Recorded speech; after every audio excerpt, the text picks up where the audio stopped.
મિત્રો, મહાભારત એ ખૂબ અદ્ભુત કાવ્ય છે અને અદ્ભુત ગ્રંથ છે, પરંતુ મનુષ્ય એમાંથી ઘણી બધી શીખ છે એ લેવા જેવી છે. અને એમાંનો એક આ પ્રસંગ મારે આપ સૌની સમક્ષ કહેવો છે. આપને આ વિડીયો અને વાર્તા સારી લાગે તો કોમેન્ટમાં આપનો પ્રતિભાવ જરૂરથી આપશો. મહાભારતના યુદ્ધ પછી શ્રી કૃષ્ણએ દ્રૌપદીજીને જે સમજાવ્યું એ દરેક મનુષ્ય જીવનમાં ઉતારવા જેવું છે. અને જાણો કે એના દુઃખનું કારણ શું હતું. 18 દિવસના યુદ્ધ પછી દ્રૌપદીની ઉંમર 80 વર્ષ જેવી કરી નાખી હતી. દ્રૌપદી શારીરિક રૂપથી અને માનસિક રૂપથી પણ એકદમ 80 વર્ષ જેવા થઈ ગયા હતા. નગરમાં દરેક જગ્યાએ વિધવાઓ જ વિધવાઓ હતી. પુરુષો માત્ર થોડાક વધ્યા હતા. અનાથ બાળકો આજુબાજુમાં ફરતા દેખાઈ રહ્યા હતા. અને એ બધાની મહારાણી આ દ્રૌપદી હસ્તિનાપુરના મહેલમાં અચેત થઈ અને બેઠી હતી અને શૂન્યતા તરફ જોઈ રહી હતી. એટલામાં જ શ્રી કૃષ્ણ એ દ્રૌપદીના ઓરડામાં પ્રવેશે છે. દ્રૌપદી શ્રી કૃષ્ણને જુએ છે અને દોડીને તેને ભેટી પડે છે. શ્રી કૃષ્ણ તેના માથા ઉપર હાથ મૂકી અને તેને રડવા દે છે. થોડી વાર પછી તે તેણીને પોતાનાથી અલગ કરે છે અને તેને બાજુના પલંગ પર બેસાડે છે. દ્રૌપદી કહે છે કે કૃષ્ણ, આ બધું શું થઈ ગયું સખા? આવું તો મેં વિચાર્યું પણ ન હતું. ત્યારે શ્રી કૃષ્ણ કહે છે કે નિયતિ બહુ ક્રૂર હોય છે પાંચાલી. તે આપણા વિચારો પ્રમાણે નથી ચાલતી. તે આપણા કર્મોના પરિણામને રૂપાંતરિત કરે છે. તું તો વેર લેવા માંગતી હતી ને, તું સફળ થઈ ગઈ છે. દ્રૌપદી, તારું વેર અહીંયા પૂરું થઈ ગયું છે. માત્ર દુર્યોધન અને દુશાસન જ નહીં, પણ બધા કૌરવો સમાપ્ત થઈ ગયા છે. તારે તો ખુશ થવું જોઈએ. ત્યારે દ્રૌપદી કહે છે કે સખા, તમે મારા ઘા સાજા કરવા આવ્યા છો કે તેના ઉપર મીઠું છાંટવા? શ્રી કૃષ્ણ કહે, ના દ્રૌપદી, હું તને વાસ્તવિકતાથી વાકેફ કરવા માટે આવ્યો છું.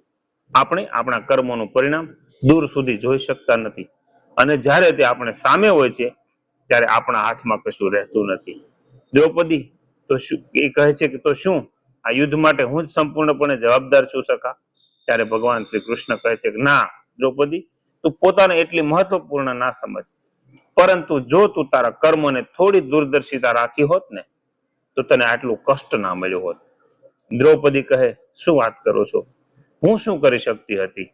અને ત્યારે શ્રી કૃષ્ણ કહે છે કે તું ઘણું બધું કરી શકતી હતી. જ્યારે તારો સ્વયંવર થયો ત્યારે તે કર્ણને અપમાનિત ન કર્યો હોત અને તેને સ્પર્ધામાં ભાગ લેવાની તક ન આપી હોત, તો કદાચ આજે આ પરિણામ છે એ અલગ આવ્યું હોત. એ પછી જ્યારે કુંતીએ તને 5 પતિઓની પત્ની બનાવવાનો આદેશ આપ્યો, ત્યારે તેને તે સ્વીકાર ન કર્યો હોત, તો પણ પરિણામ કંઈક અલગ આવ્યું હોત. અને પછી તે પોતાના મહેલમાં જ્યારે દુર્યોધનનું અપમાન કર્યું કે આંધળાના પુત્ર આંધળા જ હોય, જો આવું ન કહ્યું હોત, કઠોર વાણી ન કહી હોત, તો તારું ચિરહરણ પણ ન થયું હોત, તો પણ કદાચ સંજોગો અલગ હોત. આપણા શબ્દો જ આપણા કર્મ હોય છે દ્રૌપદી. અને આપણે બોલતા પહેલા આપણા દરેક શબ્દો છે એને ખૂબ જ તોલવા જરૂરી છે. એટલે કે શબ્દનું મૂલ્ય શું છે, એનું મૂલ્યાંકન શું છે, અને એમની આપણા પર શું અસર થશે.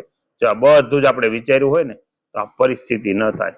અને આપણે બોલતા પહેલા આપણા દરેક શબ્દને જો વિચારીએ તો આ વસ્તુ જ ન થાય. અને આસપાસનું આખું વાતાવરણ છે એ પણ દુઃખી કરી નાખે છે. દુનિયામાં મનુષ્ય જ એક એવું માત્ર પ્રાણી છે કે જે ઝેર તેના દાંતમાં નથી, શબ્દોમાં હોય છે. અને તેથી સમજદારીપૂર્વક શબ્દનો પ્રયોગ કરો. કોઈની લાગણીઓને ઠેસ ન પહોંચે તેવા શબ્દોનો ઉપયોગ કરી, કારણ કે મહાભારત છે એ આપણી અંદર જ છુપાયેલું છે. મિત્રો, આ વાર્તા, આ વિડીયો આપને કેવો લાગે એ અમને કોમેન્ટ કરી અને ચોક્કસથી જણાવશો. અને આવા જ બીજા વિડીયોને જોવા માટે અમારા આઈડીને ફોલો કરશો, યુટ્યુબ ચેનલને સબસ્ક્રાઇબ કરશો, લાઇક શેર કરીને આપના પ્રતિભાવ કોમેન્ટમાં જરૂરથી આપશો. Thank you. જય હિન્દ, જય ભારત, જય જય ગરવી ગુજરાત.